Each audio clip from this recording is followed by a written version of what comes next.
ಈಗ ಒಂದು ಕಮಿಟಿ ಮಾಡಿದ್ದೀವಿ ನಮ್ಮ ಕಮಿಷನರು ನೇತೃತ್ವದಲ್ಲಿ, ಬ್ಯಾಂಗ್ಳೂರು ಕಮಿಷನರ್ ನೇತೃತ್ವದಲ್ಲಿ ಒಂದು ಕಮಿಟಿ ಮಾಡಿದ್ದೀವಿ. ಅವರು BBMP commissioner, GBA commissioner, PWD, fire, health, ಇಷ್ಟು ಜನರದ್ದು ಒಂದು ಕಮಿಟಿ ಮಾಡಿ ಅವರು ಇವತ್ತು ಮಧ್ಯಾಹ್ನ 3 ಗಂಟೆಗೆ ಕ್ರಿಕೆಟ್ ಸ್ಟೇಡಿಯಂಗೆ ಭೇಟಿ ಕೊಡ್ತಾರೆ. ಕೊಟ್ಟಾದ್ಮೇಲೆ ಅವರು ನಮಗೆ ಫೀಡ್ಬ್ಯಾಕ್ ಕೊಡ್ತಾರೆ. ಅವರು ಕೇಳಿರೋದು ವಿಜಯ್ ಹಜಾರೆ ಟೂರ್ನಮೆಂಟಿಗೆ ಅಲ್ಲ, IPLಗೂ ಕೇಳಿದರೆ IPL ಇನ್ನೂ ಬಹಳ ದೂರ ಇದೆ. ಈಗ 24ಗೆ ವಿಜಯ್ ಹಜಾರೆದು ಇದು ಕೇಳಿದ್ದಾರೆ.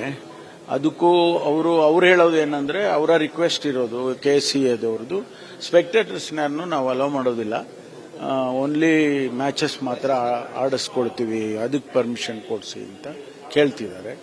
ಸೊ ಅದಕ್ಕೆ ನಾವು ನಮ್ಮ ಈ ಕಮಿಟಿ ತಾನೇ ಒಂದು ಕಮಿಟಿ ಕಾನ್ಸ್ಟಿಟ್ಯೂಟ್ ಮಾಡಿದ್ದೇನೆ. ಅವರು ವಿಸಿಟ್ ಮಾಡಿ ನನಗೆ ಫೀಡ್ಬ್ಯಾಕ್ ಕೊಡ್ತಾರೆ. ಕೊಟ್ಟ ಮೇಲೆ ಡಿಸಿಷನ್ ತಗೊಳ್ತೀವಿ. ಅಲ್ಲಲ್ಲ, ಅಲ್ಲಿ ಏನೆಲ್ಲ ನಾವು ಒಂದು 17 ಪಾಯಿಂಟ್ ಅಲ್ಲಿ ಕಮಿಷನರು ಅವರಿಗೆ ಲೆಟರ್ ಬರೆದಿದ್ರು ಹಿಂದೆ. ಅದರಲ್ಲಿ ಏನೆಲ್ಲ ಮಾಡಿದ್ದಾರೆ ಏನು ಇದೆಲ್ಲ ನಾವು ನೋಡಿಕೊಂಡು, whether it is even spectators ಇಲ್ಲದೆ ಇದ್ರೂ ಕೂಡ ಮ್ಯಾಚ್ಗಳನ್ನ ಆಡಿಸೋದಕ್ಕೆ ಸಾಧ್ಯ ಇದೆಯಾ ಅಂತ ನೋಡ್ಕೊಂಡು ಬರ್ತಾರೆ. ಅದು ಬೇರೆ. ಅದು ಏನು ಅಂದ್ರೆ, ಜನ ಸ್ಪೆಕ್ಟೇಟರ್ಸ್ ಇದ್ರೆ ಆ ಕಂಡೀಷನ್ಸ್ ಎಲ್ಲವೂ ಕೂಡ ಎಫೆಕ್ಟಿಗೆ ಬರುತ್ತೆ. ಅದನ್ನು ಕೂಡ ಹೇಳಿದೆವು ನಾವು. ಅದು ಅವ್ರಿಗಾಗಲೇ ಹೊಸ ಕಮಿಟಿ ಇದೆಯಲ್ಲ, ಬಂದು 15 ದಿವಸ ಆಗಿದೆ ಅವರಿಗೆ.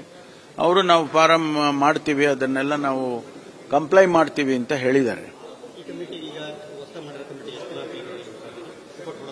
ಅಲ್ಲ, ಈಗ 3 ಗಂಟೆಗೆ ಹೋಗ್ತಾರೆ, ಒಂದು 5 ಗಂಟೆಗೆ ನಮಗೆ ತಿಳಿಸ್ತಾರೆ. ಅದಾದ್ಮೇಲೆ ನಾವು ವಿಲ್ ಟೇಕ್ ಎ ಡಿಸಿಷನ್. ಅದಾದ್ಮೇಲೆ ನಾವು ಡಿಸಿಷನ್ ತಗೊಳ್ತೀವಿ.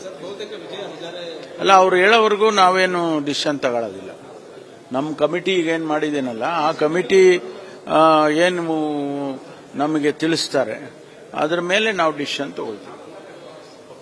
ನಿರ್ಭೀತ, ನಿಷ್ಪಕ್ಷಪಾತ, ವಿಶ್ವಾಸಾರ್ಹ ಸುದ್ದಿಗಳಿಗೆ ಮತ್ತೊಂದು ಹೆಸರಾಗಿರೋ ನ್ಯೂಸ್ 18 ಕನ್ನಡ ಈಗ ಆಪ್ನಲ್ಲೂ ಲಭ್ಯ ಇದೆ. ದಯವಿಟ್ಟು ಇಲ್ಲಿರೋ QR ಕೋಡ್ ಅನ್ನು ಸ್ಕ್ಯಾನ್ ಮಾಡಿಕೊಂಡು ಆಪ್ ಡೌನ್ಲೋಡ್ ಮಾಡೋದಕ್ಕೆ ಮರಿಬೇಡಿ. ನಿಮ್ಮ ಬೆಂಬಲ ಹೀಗೆ ಸದಾ ನಮ್ಮೊಂದಿಗಿರಲಿ. ಧನ್ಯವಾದ.